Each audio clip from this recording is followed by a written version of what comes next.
pinahiya po ngayon ni Senator Rodante Marcoleta. Ito pong pabida-bida. Ano po? Mahilig po magpabida na si Kiko Maching. Good morning! Bakit na good morning? Ito pong si Kiko Pangilinan. Palakpakan po natin itong pabidang ito. Ayan, palakpakan mga kaboses. Ano po? Standpoint. Matapos pong ininsulto raw po mga kaboses itong si Marcoleta. Ano po mga kaboses? Kasi piling magaling kasi itong si Kiko. Wala namang napatunayan. So ngayon mga kaboses, mga kababayan, ito po si Senator Rodante Marcoleta, hindi na po nakapagtimpi. Dahil ayon nga sa kanya, ay iniinsulto raw siya ni Senator Kiko Pangilinan, mga kaboses, sa panukala po na magbuo ng independent investigative body para sa flood control anomalies. Ano po mga kaboses? Ang katanungan natin ngayon, insulto nga ba ito o nagpapalusot lang si Kiko para magpabida mga kaboses? Ito pakinggan natin mga kaboses itong sinabi ni Senator Rodante Marcoleta. Kasi umiipal talaga itong taong ito mga kaboses, no? Sa programa po ito ng Saganang Mamamayan, mga kaboses ng Net 25 dito po. Pinahiya ni Senator Rodante Marcoleta. Narito po ang video, mga kaboses. Alam ko ang mandate ng Senate Blue Ribbon Committee ay talaga namang mag-imbestiga. Si Senador Kiko Basanay, una, miyembro po ba ng Blue Ribbon Committee? Nag-apply siya. Nag-apply, nag-presenta yung kanyang sarili, isama. Karaniwan kasi, susulat siya Po. kung pwede sana maging miyembro ako ng committee mo. Okay. Pinayagan ko. Okay. So, technically, miyembro siya ng Miyembro Blue siya. Ribbon Committee. Oo. So, ano po ang gusto niya palabasin dito? Miyembro pala siya ng Blue Ribbon Committee, nagsusuwestiyon siya ngayon ng isang... Anong tanong mo? Anong gusto niya nga mo? Ano gusto niya palabasin dito? Di ba? Hindi mo alam kung anong gusto niya palabasin. Hindi, kasi miyembro siya, tapos nagsasuggest siya ng bumuo pa ng isang bukod na grupo na mag-iimbestiga. Oh, Same subject matter. Oo. Ano po ang gusto niya palabasin dito? Iniinsulto niya ako. Gusto niya Kung ganyan, Sen, kung halimbawa ako, firman ako miyembro ng Blue Ribbon Committee bilang isang mamamayan, pwede ka bang sabihin sa kanya na, Senador Kiko, baka pwedeng bumitaw ka na sa Blue Ribbon Committee? Kasi kung chairman kayo, Parang inaamin niya na hindi niya kaya eh. saka wala siyang tiwala sa committee. Ayun pa, yun Hindi, po. manawagan ka. Baka nakikinig siya. Baka nakikinig po kayo, Madam Sharon Cuneta. Pakikausap nyo naman po si Senador Kiko Pangilinan. Bako po pwede mapakiusapan mo, bakit po naman meminosen yung Blue Ribbon Committee sa pangunguna po ni Chairman Rodante Marcoleta, Mimino, nabubuo pa ng isang komite, baka pwede yung sabihin nyo, magbitaw ka na lang dyan sa Blue Ribbon Committee, umalis ka dyan, para hindi naman Correct. anong tawag doon? Hindi nakakasira, nakakainsulto Kasi yung ginawa mo. Tama ka dahil Oo. unang araw pa lang di ba? Parang Yun na nga. first day of class, sinabi mo na ayaw ko sa classmate. Di ba, Sen, sa tingin niyo po, kayo po bilang chairman, Ano sinabi ko sa iyo? Ako ang pagkakaintindi ko Umapapel kasi. dyan. oho, Iniinsulto niya ako eh. Ako naman, ayaw kong iniinsulto ako. opo, oho, Kaya kung gusto niya akong palitan, magpresenta siya. na chairman ng Blue Ribbon Oo, at Committee. pakita niya na mas marunong siyang gumawa ng Correct, mandatong itinalaga sa committee na yan. Hindi, yung punto na yan, Sen, baka malabo pa, baka ayawan ng taong bayan yan eh. Pero ako sa tingin ko, bilang isa po na nag-oobserba, Sen, kung wala po kayong tiwala sa Blue Ribbon Committee, bilang miyembro, bumitaw na lang po kayo dyan. Sabihin nyo na lang, aalis na po ako, chairman ng, miyembro ng Blue Ribbon Committee. Ito Wala nga, pala kayong tiwala eh. Talagang medyo, kaya ako nasasabi, yun ang aking pakiramdam. Opo. Katatransfer ko pa lang. Oho. Isang araw pa lang ang ginugol ko sa pag-imbestiga. Oho. At kung titingnan mo sa lawak ng problemang talagang haharapin mo at iimbestigahan mo, Opo. hindi mo nakakayanin naman ang isang araw. Oho.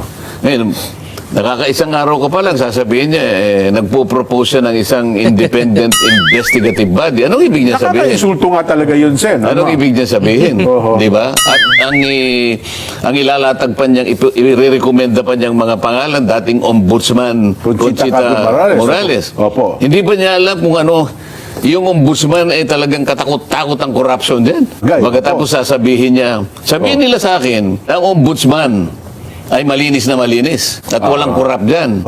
Ako diretsahan ako eh. Lalo partikular nung Kay Secretary Babe Singson, wala akong ano dyan. Opo, Dahil opo. hindi ko naman talaga siya kakilala. Maaring makakagawa siya ng mabuti rin para sa bansa. Kaya lang, pare-pareho silang naglingkod sa panahon ni Pinoy. dating Pangulong Pinoy eh. Oho. Eh kung kulay ang pag-uusapan dito, puro yelo na naman yan eh.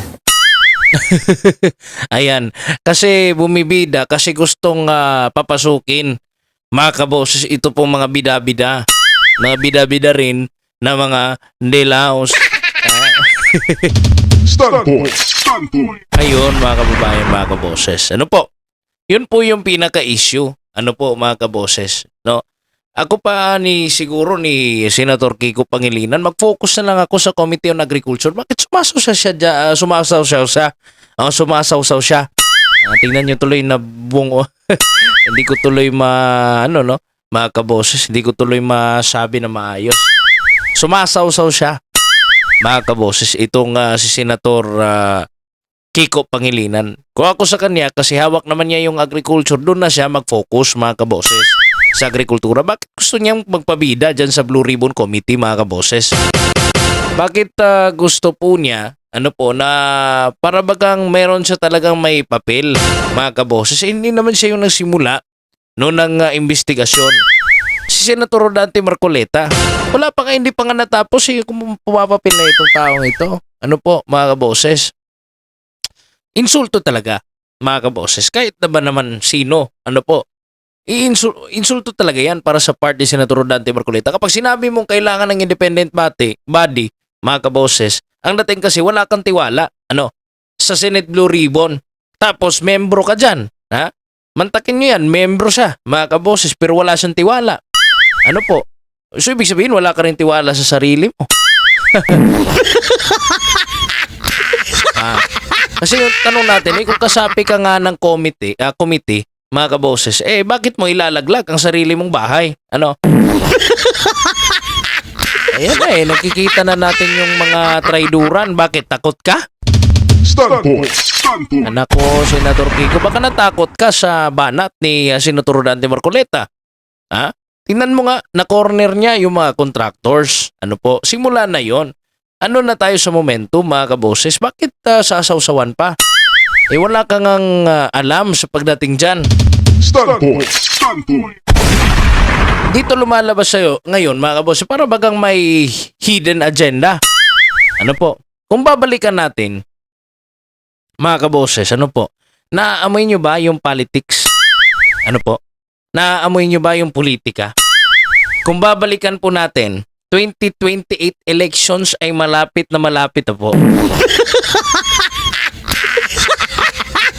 At sino ho ba lagi ang mahilig sa pa-image bilang Mr. Clean at Mr. Transparency? Si Kiko. Pero tika, mga kaboses, teka lang. Ha? Hindi ba't mas maganda kung ipakita niya muna na kaya niyang gawin ang trabaho niya sa loob mismo ng Senado, mga kaboses, bago siya maghanap ng panibagong entablado? Nangamoy, mga boss, gusto na namang mapabida nito mga dilaw. Tapos na kayo. Tapos na yung panahon nyo, wag na kayong magpabida. Kesyo kayo yung pinapakita nyo. Kesyo, ang tagal na. Akala nyo siguro nakakalimutan yung mga korupsyon sa panahon ni Pinoy. Mga kaboses. Akala nyo siguro nakakalimutan ng taong bayan na mula pa kay Cory ay lugmok na sa hirap ang bayan natin. Si Marcoleta, kung i-assess mo, mga kabos, yung statement niya, klarong-klaro po yung hamon. Kung mas magaling ka, well, ikaw na ang umupo. Ang problema kasi dito kay Kiko, parang mas attached siya, mga kaboses, gumawa ng bagong komite kaysa maglatag ng konkretong ebidensya. Tumulong, mga kaboses, paglatag ng konkretong ebidensya. Kaya't ang katanungan po, hindi po natin maiwasan, mga kaboses, tunay na solusyon ba yan yung pinanggagawa ni Kiko o pang-election na soundbite lang yan, mga kaboses? Halatang halata na. Yan tuloy na napahiya ka tuloy sa programa ni Senator Rodante Marcoleta.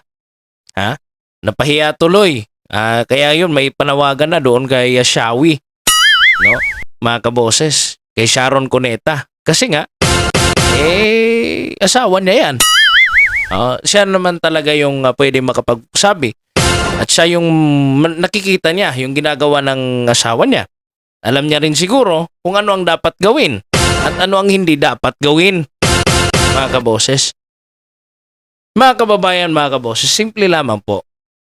Kung meron ng problema sa flood control anomalies, mga kabos, gawin ng investigasyon sa tamang forum. At yan ay nasa Senado. Ano po? Kung maglalabas ka ng proposal na independent body, para mo sinabi na inutil itong Senado. Ano po? Hindi nyo pa nasisense, mga kaboses? Standpoint. Kung inutil, bakit nandyan ka pa, Senador Kiko? Ha? Ang kailangan po ngayon ng taong bayan ay yung action, yung may punch, hindi drama. Kayo mga kabos, ano yung reaksyon ninyo, opinion at suggestion regarding po sa issue na pag-usapan natin ngayong araw, mga kaboses? God bless po sa inyong lahat. Maraming salamat po sa inyong pakikinig. Please subscribe. Hit the notification bell para notified po kayo sa lahat po natin ng mga uploads at mga updates, mga kaboses. Ako po yung nakasama. Ito po si Kaboses Wins. At kayo po ay nakikinig dito sa Standpoint. Standpoint with Kaboses Wins.